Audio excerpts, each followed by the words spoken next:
திண்டுக்கல் மாவட்டம் பழனி திரு ஆவினங்குடி குழந்தை வேலாயுத சுவாமி கோயிலில் குடமுழுக்கு விழா நடைபெற்று வருகிறது. கூடுதல் விவரங்களை செய்தியாளர் கார்வேந்த பிரபுவிடம் கேட்கலாம். கார்வேந்த பிரபு, எத்தனை ஆண்டுகளுக்கு பிறகு தற்போது குடமுழுக்கு நடைபெறுகிறது? தற்போது என்ன நிகழ்வு நடந்து கொண்டிருக்கிறது? விக்னேஷ், உலக புகழ்பெற்ற அதே போல முருகனின் 6 படை வீடுகளில் 3ஆம் படை வீடாக கருதக்கூடியது பழனி முருகன் கோவில்.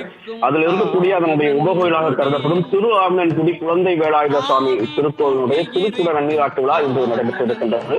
கிட்டத்தட்ட இதற்கு முன்னதாக 2014ஆம் ஆண்டு செப்டம்பர் மாதம் 7ஆம் தேதி 12 ஆண்டுகளுக்கு முன் நடைபெற்ற இந்த திருக்குட நன்னீராட்டு விழா இன்று வெகு விமர்சையாக நடைபெற்றிருக்கின்றது. கடந்த 4ஆம் தேதி முதல் கால யாக பூஜைகள் தொடங்கி இன்று அதிகாலை 6 கால வேள்வி பூஜைகள் நடைபெற்று நன்மங்கல இசை, தேவாரம், திருவாசகம், கந்தபுராணம் ஆகியவை ஓதுவரால் இசைக்கப்பட்டு 100க்கும் மேற்பட்ட சிவாச்சாரியர்கள் மந்திரங்கள் முழங்க யாக வேள்விகள் நடைபெற்றது.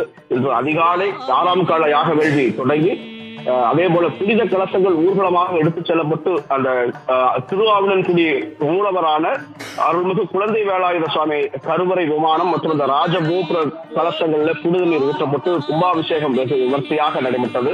இந்த மிகவும் பழமை வாய்ந்த கோவில் என்பதால சுற்றுவட்டாரத்திலிருந்து பல்லாயிரக்கணக்கான பக்தர்களுமே இந்த திருக்குட நன்னீராட்டு விழாவில் கலந்திருக்கின்றார்கள். அரசு சார்பில் இந்து சமய அறநிலையத்துறை அமைச்சர் சேகர்பாபு உள்ளிட்ட அதிகாரிகளுமே கலந்திருக்கின்றார்கள். விக்னேஷ், கூடுதல் விவரங்களுக்கு நன்றி கார்வேந்த பிரபு.